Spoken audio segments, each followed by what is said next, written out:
Price Lord. ஆண்டவராகிய இயேசு கிறிஸ்துவின் நாமத்தில் இந்த அதிகாலை பொழுதுல உங்களை சந்திக்கிறதில் மகிழ்ச்சி அடைகிறேன். ஒரு பாடலை நாம் பாடி தேவனை ஆராதிக்கலாம்.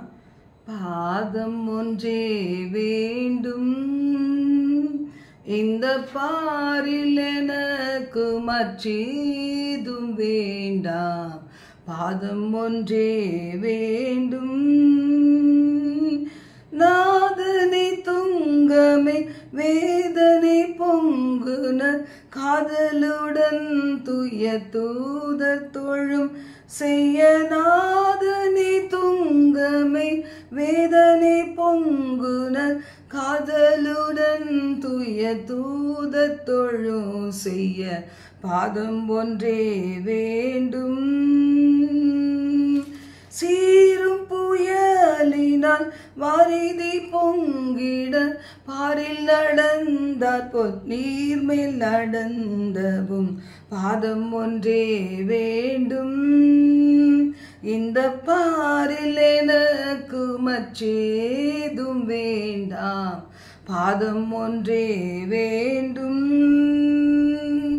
வீசும் கமழ் கொண்ட வாசனை தைலத்தை ஆசையுடன் மறி பூசி பணிந்த பொர். வீசும் கமழ் கொண்ட வாசனை தைலத்தை ஆசையுடன் மறி பூசி பணிந்த பொர். பாதம் ஒன்றே வேண்டும், போக்கிடம் ஆச்சையும் ஆக்கினையாவையும் நீக்கிடவே மரம் தூக்கி நடந்த பொர். போக்கிடம் ஆச்சையும் ஆக்கினையாவையும் நீக்கிடவே மரம் தூக்கி நடந்த பொர். பாதம் ஒன்றே வேண்டும், நானிலத்தோர் உயர் வானிலத்தேரவர் ஆணி துளைத்திட தானே நடந்தவும். நானிலத்தோர் உயர் வானிலத்தேரவர் ஆணி துளைத்திட தானே கொடுத்தவும்.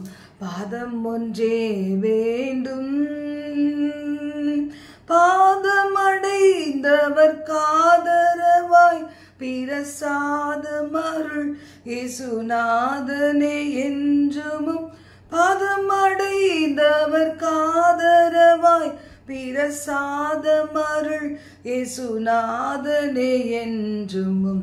பாதம் ஒன்றே வேண்டும், இந்த பாரில் எனக்கு மற்றேதும் வேண்டாம். பாதம் ஒன்றே வேண்டும். ஹல்லேலூயா. கர்த்தாவே, உமக்கு நாங்கள் நன்றி செலுத்துகிறோம் தகப்பனே. இந்த நாளுக்காக நன்றி. இந்த அதிகாலை பொழுதுல எங்களோடு பேசும் ஆண்டவரே. ஒவ்வொரு வீடுகளையும் இயேசுவின் ரத்தம் இறங்கட்டும். அப்பார்ட்மெண்ட்ஸ்ல ஆண்டவரே தகப்பனே, அப்பாமை துதிக்கிறோம் தகப்பனே. தனி வீடுகளில் தங்கி இருக்கிற ரூம்களில் என் ஆண்டவரே பாமை துதிக்கிறோம் ராஜா. எல்லா வெஹிக்கிள்ஸ்ல ஒவ்வொருவர் மீதும், ஒவ்வொரு பிள்ளைகள் மீதும், பிள்ளைகளுடைய குடும்பங்களின் மீதும், சந்ததியின் மீதும், விசுவாச பிள்ளைகளின் மீதும், சபையின் மீதும், சகல ஆசீர்வாதங்கள் மீதும் ரத்தத்தை நாங்கள் தெளிக்கிறோம் ஆண்டவரே. நீர் பாதுகாத்து கொள்ளுங்க. எங்க தேசத்துல, நாடுகளின் ஒவ்வொரு பகுதிகளில், இந்தியா தேசம், இலங்கை தேசம், உலக நாடுகளின் எந்தெந்த பகுதிகளில் நாங்கள் இருந்தாலும் இந்த நேரத்தில் ஆவியிலே இணைந்திருக்கிற எங்கள் நடுவிலே கர்த்தர் பெரிய காரியங்களை செய்யுங்க. நாமம் ஒன்று மகிமைப்படுவதாக காத்துக்கொள்ளுங்க. இயேசுவின் நாமத்தில் ஜெபிக்கிறோம் எங்கள் ஜீவனுள்ள நல்ல பிதாவே, ஆமென், ஆமென். இந்த நாள்ல நான் பார்க்க போகிற செய்தியின் தலைப்பு, உங்கள் நடுவிலே இருக்கிறேன் என்று சொன்னவர் யார் நடுவிலே இருக்கிறார் என்று நாம் பார்க்கும்போது, ஆத்தும பாரம் உள்ள பிள்ளைகள் நடுவிலே கர்த்தர் இருக்கிறார். அவருக்கு சிலுவையில் தொங்கும்போது கூட ஆத்தும பாரம், தாகமா இருக்கிறேன் என்று சொல்லி ஆண்டவர் தாகத்தோடு இருந்தார். பிதாவே, இவர்களுக்கு மன்னி, இவர்கள் தாங்கள் செய்கிறது இன்னதென்று அறியாதிருக்கிறார்களே என்று சொல்லி ஆத்தும பாரத்தோடு இருந்தார். எல்லாமே முடிந்தது என்று சொல்லும்போது பிதாவாகிய தேவன் தனக்கு கொடுத்த அத்தனை காரியங்களையும் செய்து முடித்து பய பக்தியோடு பிதாவாகிய தேவனுடைய கரத்துல தம் ஆவியை ஒப்பு கொடுத்தார். அது நிமித்தம்தான் வானோர் பூதலத்தோர் பூமியின் கீழானோருடைய முழங்கால்கள் முடங்குகிற நாமத்தை பிதாவாகி தேவன் இயேசு கிறிஸ்துவுக்கு கொடுத்தார். நியாயம் செய்கிற அந்த பொறுப்பையும் அவர் கையிலே கொடுத்திருக்கிறார். இந்த நாளில் கூட அப்படி ஒரு பெரிய பிரம்மாண்டமான தேவன், மகிமை பொருந்தின ஒரே தேவன், எல்லாவற்றையும் ஆண்டு கொண்டிருக்க சர்வ வல்லவர் சொல்றாரு, என் பாரத்தை சுமந்து கொண்டிருக்கிற உங்கள் நடுவிலே நான் இருக்கிறேன். ஒருவேளை பாருங்க, ஒருத்தர் ஆத்தும பாரத்தோடு இருக்கலாம். அந்த ஆத்தும பாரத்தை இனி ஒரு தங்கள் சார்ந்த பிள்ளைகள் நடுவிலே அவர்கள் இருதயத்திலே போட்டு வைக்கலாம். ஆனா அவர்கள் இருவரும் எங்கெங்கேயோ இருக்கலாம். தூரத்திற்கும் தேவன், சமீபத்திற்கும் தேவன். ஆனா அந்த அவ்வளவு தூரங்களை தாண்டி ஆவியிலே நம்மை ஒருமனப்படுத்துகிற ஆண்டவர் நம்முடைய ஆண்டவர். இன்னைக்கு ஒரு சின்ன வீடியோ கால் மூலமாக நம்முடைய பிள்ளைகளை, ஒரு தாய் தகப்பன பிள்ளைகளையும், பிள்ளைகளை தாய் தகப்பனும், கணவனை மனைவி, மனைவிய கணவன், ஒருவேளை அவங்க எல்லாரும் பார்த்து கொண்டு எப்படி திருப்தி அடைய முடிகிறதோ, அவள் ஒருவேளை நேரா வருது, அது ரொம்ப மகிமையானது தான். ஆனா ஒருவேளை வேற வழி இல்லை, இப்படி அவங்க சாட்டிஸ்ஃபை ஆகி பல வருடங்களை தள்ளி கொண்டு இருக்கிறாங்களோ, அது போல ஆண்டவர் சொல்றாரு, ஆவியிலே இணைந்து ஆத்தும பாரத்தோடு இருக்கிற பிள்ளைகள் உங்கள் நடுவிலே நான் இருப்பேன் அப்படின்னு சொல்றாரு. இது எஸ்தர் அதிகாரத்துல நாம் வாசிக்கும் போது, எஸ்தர் 4ஆம் அதிகாரத்தில் நம்ம பார்க்கிறோம், எஸ்தரின் வார்த்தைகளை மொர்தெகாய்க்கு தெரிவித்தார்கள்.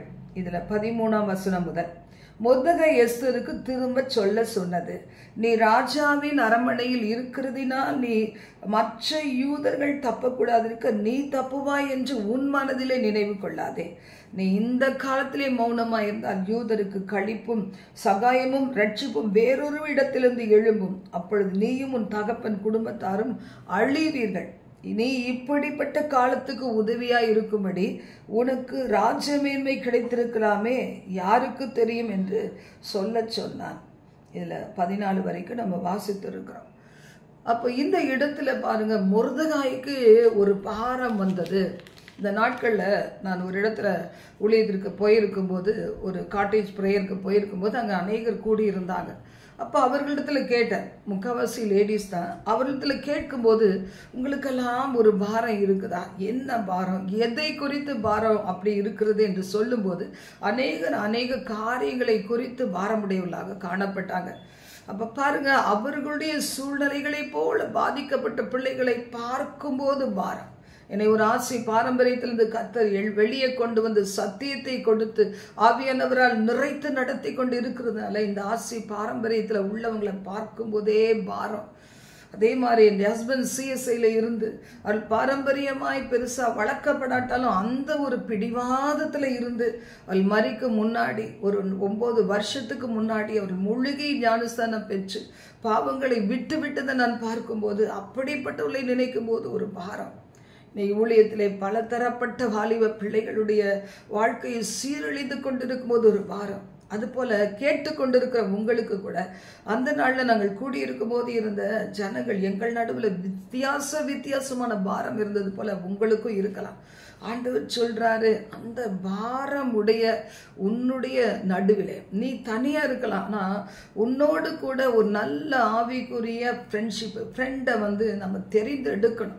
நண்பர்களை எப்படி தெரிந்து கொள்ளுகிறோமோ அப்படிதான் நம்முடைய வாழ்க்கை நல்லா இருக்கும். உன் நண்பனை காமே நான் நீ யாருன்னு சொல்றேன்னு சொல்லுவாங்கல்ல, அது போலதான் இன்னைக்கு இந்த உலகத்துல பாருங்க, உறவுகளை எல்லாம் விட மேன்மையானது நண்பர்கள் தான். அப்போ எல்லாருமே ஒத்துக்கொள்ளக்கூடிய ஒரு காரியம்தான். ஆனா இந்த பூமியில இருக்கிற வரைக்கும் தேவதூதர்களை போல நம்ம இல்லை. அதனால என்ன செய்யணும், ரொம்ப ஞானமாக நமக்கு ஒரு சகோதரியா இருக்கிறேன்னா, எனக்கு ஒரு சகோதரியை ஒரு தோழியாக நண்பனாக பெற்றிருக்கிறது, நண்பர்களாக பெற்றிருக்கிறது எனக்கு பாக்கியம். எஸ்தருக்கு ஒரு கூட்டம் இருந்தாங்க, எஸ்தர் தாதிமார். அப்போ பாருங்க, அவங்க சொல்றாங்க, மொர்தெகாய் கிட்ட சொல்றாங்க, அப்போ நானும் என்னுடைய தாதிமாரும் நாங்க என்ன செய்வோம், 3 நாட்கள் புசியாமலும் குடியாமலும் இருப்போம். நீங்க போய் என்ன செய்யுங்க, எனக்காக நீங்க வேண்டிக் கொள்ளுங்க, எங்களுக்காக நீங்களும் சேர்ந்து ஒருவேளை நீங்களும் வேண்டிக் கொள்ளுங்க என்று சொல்றத நம்ம எஸ்தர் 4ஆம் அதிகாரம் 16ஆம் வசனத்துல சொல்லப்பட்டிருக்கு. நீர் போய் சூசானில் இருக்கிற யூதரையெல்லாம் கூடி வர செய்து 3 நாள் அல்லும் பகலும் புசியாமலும் குடியாமலும் இருந்து எனக்காக உபவாசம் பண்ணுங்கள், நானும் என் தாதிமாரும் உபவாசம் பண்ணுவோம். இவ்விதமாய் சட்டத்தை மீறி ராஜாவினிடத்தில் பிரவேசிப்பேன், நான் செத்தாலும் சாகிறேன். இப்போ இந்த ஒரு நிலைமை இருக்குது பாருங்க. அப்படிப்பட்டவர்களை தான் தேவன் பயன்படுத்துவார். அவர்களுடைய ஜெபங்களுக்கு ஆண்டவர் மிகுதியான பலனை கொடுப்பார். கரையோர கிறிஸ்தவங்க இல்லை, இயேசு கிறிஸ்துவை ஒரு துளி கூட வேதனை இல்லாதபடி பின்பற்ற நினைக்கிறவங்க கிடையாது. வசனம் சொல்லுகிறது பாருங்க, ஏன் இந்த மொர்தகாய்க்கு அவ்வளவு பெரிய பாரம் அப்படின்னு சொல்லும்போது இதுல பார்க்கிறோம். எஸ்தர் 4ஆம் அதிகாரத்துல சொல்லப்பட்டிருக்கு ஆமானுடைய தந்திரம். ஆமான் பாருங்க என்ன செய்யறாரு, அகாஸ்வேரு ராஜாவை நோக்கி ஒரு ஜனம் பரவி காணப்படுது. அவருடைய பழக்க வழக்கங்கள் நம்ம போல கிடையாது, அது விகற்பமாய் காணப்படுகிறது. அதனால அவங்க ராஜா சட்டத்தை மதிக்க மாட்டேங்கிறாங்க. நான் உனக்கு என்ன செய்யறேன், நான் ஒரு லெட்டர் எழுதுறேன், அதுல உங்களுடைய முத்திரை மோதிரத்தை கழட்டி கொடுத்தா அதுல சைன் போட்டுறேன், நான் உங்களுக்கு 10,000 வெள்ளி தாளந்து வெள்ளி பணத்தை கொடுப்பேன். இதெல்லாம் நம்ம படிச்சிருக்கிறோம். அப்ப இப்படி ராஜாவை ஏமாற்றி எழுதி அதை எல்லாம் எடுத்துக்க அனுப்பிச்சிட்டாராம். அப்ப பாருங்க அவங்க என்ன செய்யறாங்க, அஞ்சற்காரர் ராஜாவின் உத்தரவினால் அந்த தீவிரமாய் புறப்பட்டு போனாங்க. கட்டளை எங்க பிறப்பிக்கப்பட்டதோ எல்லாரும் கலங்கி தவிக்கிறாங்க. கேள்விப்பட்ட உடனே மொர்தகாய்க்கு பாரம் வந்துச்சு. நானும் ஒரு யூதன் அல்லவா, இந்த ஜனங்கள் எல்லாம் அழுகிறாங்களே உபாசிக்கிறாங்களே அப்படின்னு சொல்லி இவர் இந்த துக்கத்தை தான், இந்த பாரத்தை எஸ்தர் ராஜாத்தியுடைய உள்ளத்துல கொண்டு வர அந்த மொர்தகாய் தன் ஜீவனை வெறுத்தார். ராஜாவின் அரண்மனைக்குள்ளாக ரெட்டுடுத்தி போகக்கூடாது, சத்தம் போட்டுட்டு அலறிட்டு போகக்கூடாது. போனார். எதுக்குன்னா, நான் செத்தா கூட பரவாயில்ல, நான் ராஜாவுடைய அரண்மனையின் சட்டத்தை மீறி போகிறேன். அதே மாதிரி தான் அந்த பாரம் எஸ்தருக்குள்ள வந்தோடனே ராஜாவின் சட்டத்தை மீறி நான் போகிறேன் அப்படின்னு சொல்லி. எதற்காக அப்படின்னு சொன்னா, அதுல அந்த நாட்கள் எப்படிப்பட்ட நாட்களாய் இருந்தது என்று சொல்லும்போது, ராஜா சொன்னால் ஒளி என்ன செய்யக்கூடாது, ராஜாவை டிஸ்டர்ப் பண்ணவே கூடாது. அப்படிப்பட்ட ஒரு விதத்துல என்ன செய்தாங்க, ஒரு ரூல் போட்டிருந்தாங்க. அப்போ 3ஆம் நாளிலே 3 நாள் கழிச்சு அந்த ரூலை மீறி, இதை நம்ம பார்க்கிறோம் 16ஆம் வசனத்துல, சட்டத்தை மீறி நான் ராஜா கிட்ட போகிறேன். அதே மாதிரி அங்கவும் ஜெபிக்கிறாங்க. எஸ்தரும் தாதிமாரும் அவங்க உபாசிக்கிறாங்க. உபாசத்தை என்ன பண்ணுவாங்க, கட்டாயம் ஜெபிச்சிருக்கணும். உபாசனாவே ஜபந்தான். ஜபம் துதி இல்லாத உபாசம் ஒன்றும் இல்லை, பட்டினி அது பேர். இதில் உபாசம் சொன்னதுனால கட்டாயமாக அவங்க ஆண்டவரை நோக்கி கதறி இருப்பாங்க. அப்போ இதில் நாம் பார்க்கும்போது 3ஆம் நாள்லே எஸ்தர் ராஜ வஸ்திரத்தை தரித்து கொண்டு, இதில் எஸ்தர் 5ஆம் அதிகாரத்தில் முதல் வசனம் சொல்லுது, ராஜா இருந்த கொலுவிற்கும் சாணத்துக்கு எதிராக நின்றாள். அப்போ ராஜா ராஜஸ்திரியை நோக்கி என்ன செய்கிறாரு, அவன் கண்களில் தயவு கிடைத்தது. ராஜா தன் கையில் இருக்கிற பொற்செங்கோலை எஸ்தர் இடத்தில் நீட்டினான். அப்பொழுது எஸ்தர் கிட்ட வந்து செங்கோலின் நுனியை தொட்டாள். உடனே கேட்கிறார், என்ன வேணும் உனக்கு, எது வேணும்னாலும் கேளு அப்படின்னு சொல்றாரு பாருங்க. அப்போ சட்டத்தை மீறி நான் பிரவேசிப்பேன். இப்போ இந்த துணிச்சல் வர்றதுக்கு காரணமாக இருந்தது என்ன, எஸ்தருக்காக உபவாசித்து ஜெபித்த ஒரு கூட்ட பிள்ளைகள், அஃபெக்ட் பண்ணப்பட்ட பிள்ளைகள். இன்னைக்கு யாரெல்லாம் பாதிக்கப்பட்டு இருக்கிறாங்களோ, இப்போ நான் கூட போன வாரத்தில் ஒரு இடத்துல நாங்கள் ஊழியத்துக்கு போகும்போது அது ரொம்ப மிகுதியான தூரம் தான். நான் சொன்னேன், நாங்கள் வர வரைக்கும் நீங்கள் எங்களுக்கு எந்த சாப்பாடோ ப்ரிப்பேர் பண்ண வேண்டாம், ஒன்றும் வேண்டாம். ஆனால் நீங்கள் என்ன செய்யுங்க, நீங்கள் குழுவாக ஜெபித்து கொண்டே இருங்க, நாங்கள் சீக்கிரம் வந்துடுவோம்னு சொல்லி அவங்களிடத்துல சொல்லும்போது நாங்கள் போகிறதுக்கு 1 hour லேட் ஆயிடுச்சு. ஆனாலும் கூட பார்த்தீங்கன்னா அவங்க அது வரைக்கும் நல்ல பாடல்களை பாடி ஜெபித்து கொண்டே இருந்தாங்கன்னு சொன்னாங்க. ரொம்ப சந்தோஷமா இருந்தது பாருங்க. ஆண்டவர் சொன்னார், அப்போ நான் உங்கள் நடுவிலே இருப்பேன். ஒருவேளை நாங்கள் கார்ல வந்து கொண்டு இருந்தோம், அவங்க வீடுகளில் இருந்தாங்க. முன்ன பின்ன நாங்கள் பார்த்தது கிடையாது ஒருவரை ஒருவர். ஆனால் நாங்கள் போகும்போது பாருங்க, ஆவியானவர் எங்களோடு வந்தார், எங்களை ஆவியிலே இணைத்து அந்த நேரத்தில் தேவன் மகிமைப்பட்டார். அப்போ அன்று அந்த காரியத்தை போலவே நீங்க ஒருவேளை தனிமையில் இருக்கலாம், ஒருவேளை வீட்டை விட்டு வெளியே போக முடியாத நிர்பந்தத்துல இருக்கலாம். உங்களுடைய கணவனோ மனைவியோ தாயோ தகப்பனோ பிள்ளைகளோ உங்களை அனுமதிக்காத கூட இருக்கலாம். ஆனா பாருங்க, ஒவ்வொரு நாளும் இந்த தேசத்தின் ரட்சிப்புக்காக, உலக நாடுகளின் ரட்சிப்புக்காக, அழிந்து போகிற ஆத்துமாக்களுக்காக, எந்த சிறையிருப்புல இருக்கிறீங்களோ அந்த சிறையிருப்பிலிருந்து நீங்க வெளியே வர வேண்டும் என்பதற்காக, பாவங்கள் மன்னிக்கப்பட வேண்டும், சாபங்கள் முறிக்கப்பட வேண்டும், வாழ்க்கையின் தடைகள் முறிக்கப்பட வேண்டும், மெய் தேவன் ஆண்டவராக இயேசு கிறிஸ்து ஒருவரே என்பதை அறிவு வேண்டும், கர்த்தர் தம்மை வெளிப்படுத்த வேண்டும், கண்ணீர் துடைக்கப்பட வேண்டும், மரணத்துக்கு ஏதுவான வியாதிகள் மாறி அவர்கள் ஜீவனோடு வாழ வேண்டும், சுகத்தோடு பலத்தோடு வாழ வேண்டும் என்பதற்காக உங்களுக்காக ஜெபிக்கும் அநேகர் ஒருவேளை நீங்க அறியாமல் இருக்கலாம், அறிந்தும் இருக்கலாம். ஆண்டவர் சொல்றாரு, இந்த பாரத்தோடு இணைந்திருக்கிற உங்களுடைய ஆத்தும பாரமே உங்களுடைய வாழ்க்கையின் இலக்காக வைத்து செயல்பட்டு கொண்டிருக்கிற உங்கள் நடுவிலே நான் இருக்கிறேன்னு சொல்லி ஆண்டவர் சொல்றாரு. பாருங்க, இன்றைக்கு நாம் அதை ஒப்புக்கொள்ளுகிறோமா?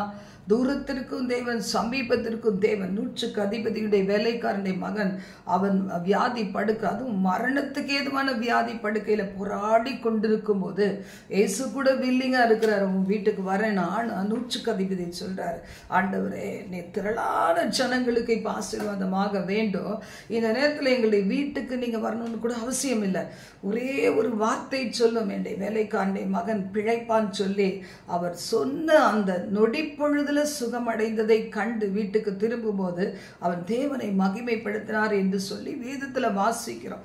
இந்த நேரத்தில் கூட இந்த லிங்க்ல இணைந்து இருக்கிற பிள்ளைகள், ஒவ்வொரு நாளும் இந்த மாதிரி இணைக்கப்பட்டிருக்க பிள்ளைகளுக்காக, எங்களுடைய டீம்ல இருக்க பிள்ளைகளுக்காக, சர்ச்சில் சம்பந்தப்பட்ட பிள்ளைகளுக்காக, முகம் தெரியாதபடி ஒருவருக்காக ஒருவர் வேண்டிக் கொள்ளுகிற பிள்ளைகளுக்காக ஆவியானவர் எங்களுக்குள் இருந்து நாள்தோறும் பரிந்து பேசிக்கொண்டே இருக்கிறார். எனக்குள்ள என்னுடைய டீம்ல ரொம்ப ஆண்டவருடைய ஊழியத்தை செய்கிற பிள்ளைகளுக்குள்ளாக இருந்து பரிந்து பேசிக்கொண்டே இருக்கிறார். நாங்கள் ஒவ்வொருவருக்காக நாங்கள் செபிக்கிறோம், காலையிலேயும் செபிக்கிறோம், நைட்லேயும் நாங்கள் செபிக்கிறோம்.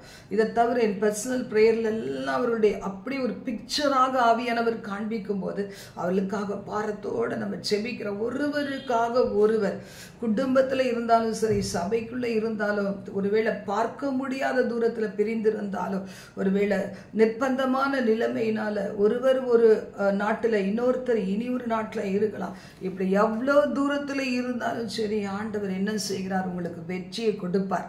அந்த யூதர் குலத்தை காப்பாற்றினது போல வெற்றியை கொடுக்கின்ற தேவன் நம்முடைய தேவன். உங்கள் நடுவிலே இருக்கிறேன் என்று கர்த்தர் சொல்லுகிறார். பாருங்க, சீஷர்கள் பயந்து போய் கதவை அடைச்சுக்கிட்டு அவங்க அந்த பூட்டப்பட்ட அறை கதவுகளுக்குள்ளே வந்து ஒளிந்து கொண்டாங்க. கர்த்தரின் நாமம் பலத்த துருகம், நீதிமான் அதற்குள் ஓடி சுகமா இருப்பார். ஒளிந்து கொண்டார்கள். பாருங்க, அப்ப அந்த நேரத்தில் ஆண்டவர் ஒன்னையும் கதவையும் திறக்க சொல்லல, ஜன்னலையும் திறக்க சொல்லல, அவர் ஆவியான தேவனாய் வந்து நின்று உங்களுக்கு சமாதானம் உண்டாவதாக என்று சொன்னார். பாருங்க, அப்ப அந்த தேவன் தான் நம்முடைய தேவனாக இருக்கிறார். அதனால நாசியில சுவாசம் இருக்கிற வரைக்கும் தான் கிருபையின் காலம். இன்னைக்கு அநேகர் இயேசுவை ஏற்றுக்கொள்ளாத படிக்க யூடியூப்ல பார்ப்பாங்க, தேவ பிள்ளைகளோட ஐக்கியம் கொள்ளுவாங்க, பேசுவாங்க, லிங்க்ல வருவாங்க, சர்ச்சுகளுக்கு வருவாங்க, வேதத்தை எடுப்பாங்க, வாசிப்பாங்கன்னா 10ஓட 1 11 தான் இயேசுவை வைப்பாங்களே தவிர பர்சனலா என் இயேசு கிறிஸ்து 10,000 பேர்களில் சிறந்தவர், மரித்து உயிரோடு எழும்பிட ஒரே தேவன் இயேசு கிறிஸ்து, எல்லாவற்றையும் கடந்தவர் இயேசு கிறிஸ்து மட்டும்தான், அவர் ஒருவரே கர்த்தர் என்பதை மட்டும் ஏற்றுக்கொள்ளாத பட்சத்துல அவங்க பரலோக ராஜ்யத்துக்கு போக முடியாது என்று வேதம் சொல்லுகிறது. நானே வாசல், ஒருவன் என் வாசல் வழியா என் வழியாய் பிரவேசித்து அவன் பிதாவிடத்துல போவான் என்று வேதம் சொல்லுகிறது. இன்னைக்கு அநேகர் இயேசுவை ஒரு நபி இல்லைன்னா ஒரு தூதன் நம்புகிற அளவுக்கு கர்த்தர் என்று நம்பவே இல்லை. ஏன்னா அவங்க பழைய ஏற்பாட்டு காலத்தை, பழைய ஏற்பாட்டு பகுதியை படிக்கிறாங்க. புதிய ஏற்பாட்டை படிக்க ஆரம்பிக்கும் போது தெரியும், அந்த கர்த்தருடைய தூதனானவர் என்று பழைய ஏற்பாட்டில் சொல்லப்பட்ட இயேசு கிறிஸ்து இந்த உலகத்திற்கு தெய்வமாக தன்னை எப்படி ஒப்பு கொடுத்தார் என்பதை குறித்து அவர்கள் வாசித்து அறிய முடியும். அந்த புதிய ஏற்பாட்டை தள்ளி வைக்கிறதுனால அவர்களுக்கு முழுமையான சத்தியம் கிடைக்கிறது இல்லை. அவர்கள் சொல்றாங்க, அவர் வெறும் நபி தான், அவர் ஒரு தூதன் தான், கடவுள் கிடையாது அப்படி சொல்றாங்க. ஏஞ்சல் அப்படிதான் சொல்றாங்க. ப்ராஃபட் அப்படின்னு சொல்றாங்க. ஆனா தெய்வமாக ஏற்றுக்கொள்றதுக்கு அவங்களுக்கு தெரியுது இல்லை. ஆண்டவர் சொல்றாரு, சத்தியத்தை நீங்கள் அறிவீர்கள், சத்தியங்களை விடுதலை ஆக்கும். பாருங்க, கர்த்தருடைய வார்த்தை கேட்கும் போதே பேதுரு பிரசங்கித்த போது அவர்கள் மேலெல்லாம் பரிசுத்த ஆவியானவர் இறங்கி அவர்கள் அறியாமையிலிருந்து அவளை வெளியே கொண்டு வந்து முழுகி ஞானஸ்தானம் பெற்று ஆண்டவருக்காக ஒரு கூட்ட ஜனங்களை ஆயத்தப்படுத்தி அவர்கள் சென்று சர்வ பூமி எங்கும் கர்த்தருடைய புகழை அவங்க சொல்வாங்களானா, ரட்சிப்பின் வார்த்தையை சொல்லக்கூடுமானா, இந்த நேரத்தில் இதை பார்த்து கொண்டிருக்கிற உங்கள் மேல கர்த்தருடைய வல்லமை வருகிறது. அபிஷேக தைலம் ஊற்றப்பட்டு கொண்டு இருக்கிறது. யாரெல்லாம் சிக்பெட்ல படுத்திருக்கிறீங்களோ கர்த்தருடைய ஜீவன் தருகிற வார்த்தை இந்த நேரத்தில் எலும்புகள்ல, கண்ணுக்கள்ல, ஊன்கள்ல, எல்லா ஆர்கன்ஸ்ல, ஸ்கின்ல, பிளட்ல, எல்லா கிரியைகளையும் எல்லா அற்புதங்களையும் காண செய்ய நீங்க அடைவதற்காக கர்த்தருடைய வல்லமை இறங்கி கொண்டு இருக்கிறது.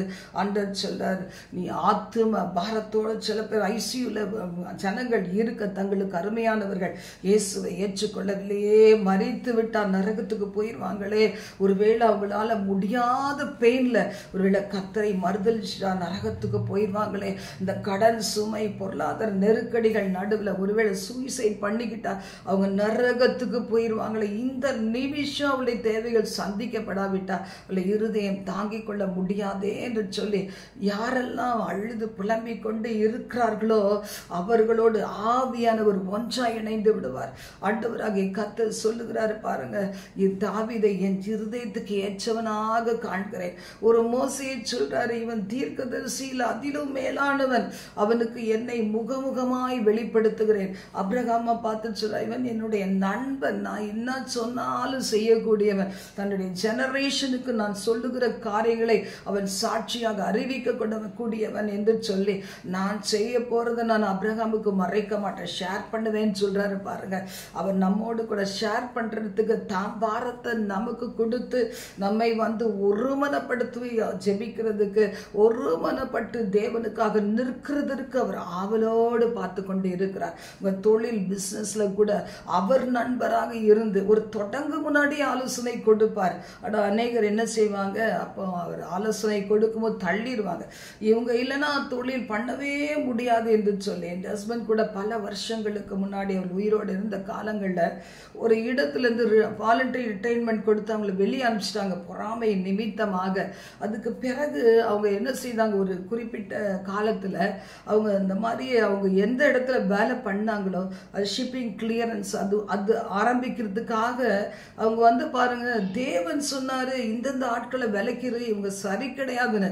ஆனா அவங்க என்னோட சொன்னது என்னன்னா, இல்ல இவங்களுக்கு தான் இந்த பவர் இருக்குது, இந்த அத்தாரிட்டி இருக்குது, இவங்க இல்லாமலாம் இதை செய்யவே முடியாது என்று சொல்லி அந்த ஆலோசனை தள்ளிட்டாங்க. ஊழியர்கள் சொன்ன ஆலோசனை தள்ளிட்டாங்க பாருங்க. அப்போ அதனால வந்தது என்னன்னா, இவங்க இல்லாம என்னுடைய தொழில் பிசினஸ் பண்ண முடியாதுன்னு சொன்னாங்களோ அவர்கள் தான் முதல் என்னுடைய ஹஸ்பண்ட் அந்த பிசினஸ் வெளியே தள்ளுனாங்க. அவங்களும் அதிகமாக இன்னும் ஃப்ளரிஷ் ஆகலை, அது இப்போ இருக்காங்களோ இல்லையோ தெரியாது. ஆக மொத்தத்தில் ஆண்டவர் நமக்கு கொடுக்குற ஆலோசனைகளை ஏற்றுக்கொள்ளுவோம். ரட்சிக்கப்பட்ட தேவ சமூகத்தில் திறப்பில் நிற்கிற தாய் தகப்பன் சொல்லுகிற ஆலோசனைகளை பிள்ளைகள் ஏற்றுக்கொண்டா. அருமையான தேவ ஊழியர்கள் இரவும் பகலும் கர்த்தர் சமூகத்தில் காத்திருந்து கொண்டு வருகிற செய்தியை, எச்சரிப்புகளை அந்த சபை ஏற்றுக்கொண்டா. ஒரு நாட்டின் தலைவர்கள் தேவனால் நிரப்பப்பட்டு இருப்பார்கள். நான் தேவ ஆலோசனைகளை உடையவர்களாக இருந்து அவள் சொல்லுகிற காரியங்களுக்கு அந்த நாடு தேசம் கீழ்ப்படிந்து நடந்தா எப்படி இருக்கும் பாருங்க. அதனால தான் நான் பிரபுக்களுக்காக, ராஜாக்களுக்காக, அதிகாரிகளுக்காக, பிரசிடென்ட்ஸ்க்காக, யார் லீடராக இருக்கிறாங்களோ அவங்களுக்காக, நம்ம தேசத்தின் தலைவர்களுக்காக, அத்தாரிட்டியில் உள்ள ஒவ்வொருவருக்காக நாம ஜெபிக்கும் போது எவ்வளோ கொடானு கொடி ஜனங்களுடைய கண்ணீர் துடைக்கப்படும். நம்முடைய தேசம் விரும்பப்படத்தக்க தேசமாக மாறும். இன்னைக்கு எங்க பார்த்தாலும் பயமும் குழப்பமும் வேதனைகளும் பற்றாக்குறைகளும் வேலையில்லாத திண்டாட்டங்களும் பாவத்தின் அடிமைத்தனங்களும் பெருகி இருக்கிற இந்த நாட்களில் உங்களுடைய ஆத்தும பாரம் நிறைந்தவங்க ஜெபம், உங்களோடு ஒரு சிநேகிதிகள் இருந்து ஒரு குடும்பமாக அப்போஸ்தலர்கள் காலத்தில் எல்லா சகோதரிகள் ஒன்றாய் இணைந்து ஜெபித்தார்கள், ஊழியர்களாய் ஒன்றாய் இணைந்து ஜெபித்தார்கள். விசுவாச பிள்ளைகளோடு ஒன்றாய் இணைந்து ஜெபிக்கும் போது பரிசுத்த ஆவியானவர் இவர்களை எல்லாம் இந்த ஊழியத்திற்கு பிரித்து விடு என்று சொல்ல அப்படியே செய்தாங்க. பாருங்க, தேவனுடைய ராஜ்யம் வல்லமையாய் வெளிப்பட்டது என்று வேதத்துல வாசிக்கிறோம். இன்னைக்கு கூட நீங்க உங்களை ஒப்பு கொடுப்பீங்களா? உங்களுக்கு ஆலோசனை தருகிற கர்த்தரை ஏற்றுக்கொள்வீங்களா? அவர் சொல்லுகிற ஆலோசனைகளுக்கு ஒப்பு கொடுத்துட்டீங்கன்னா, ஆண்டவர் ஒரு சின்ன ஃபுட்டு விஷயத்துல கூட, சாப்பாடு தண்ணீர் அந்த விஷயத்துல கூட, நம்முடைய போக்குவரத்து குறித்த விஷயத்துல கூட எல்லாத்துலயும் ஆலோசனை கொடுப்பார். தேவையில்லாத பாரங்களை அவர் பாதத்துல நம்ம வச்சிருவோம்.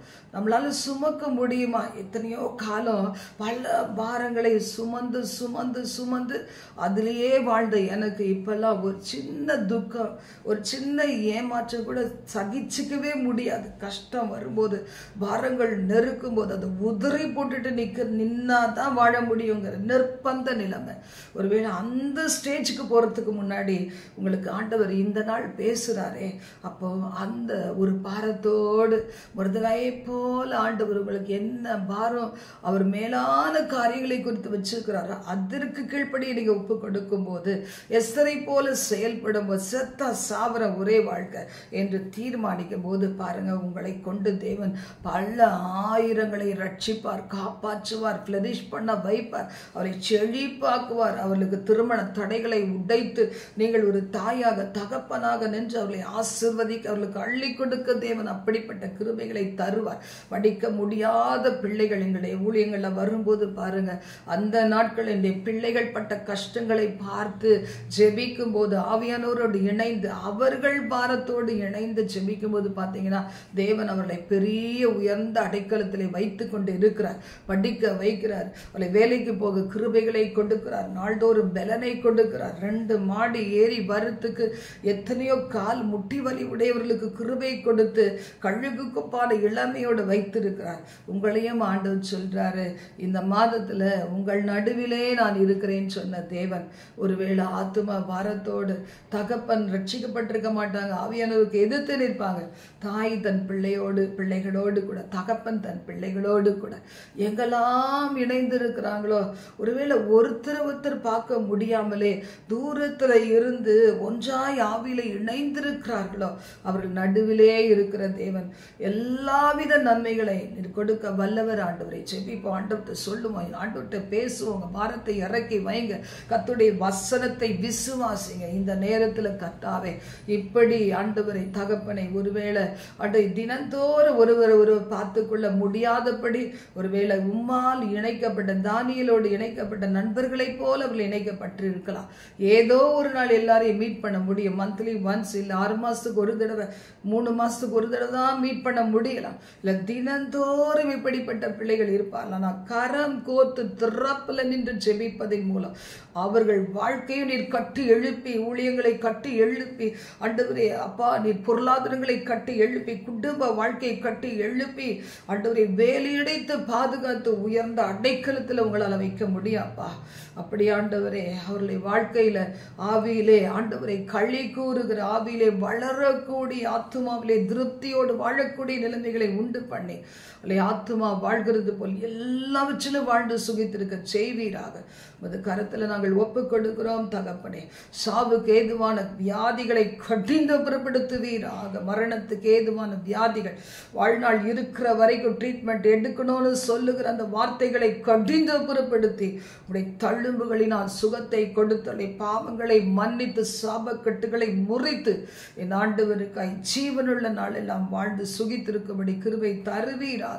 அநீதி நிறைந்த உலகத்தினுடைய வேதனைகளால் சோர்ந்து படுத்து விடாதபடிக்கு என் ஆண்டவரே உங்களோடு ஆண்டவரே அவளை புரிந்து கொள்கிற நபர்களோடு இணைந்து, எல்லாவற்றிற்கும் மேலா கணவன் மனைவியாய் இணைந்து இருக்கிற பிள்ளைகள், வாழுகிற பிள்ளைகள் இணைந்து ஜெபித்து இணைந்து ஆண்டவரை முடிவெடுக்கும் போது அவருடைய வாழ்க்கையை ஆண்டவரை நல்லா பூத்து குலுங்கி காய்த்து கனி தருகிற ஒரு நல்ல மரமாக நீர் மாற்றுவீர் ஆண்டவரே.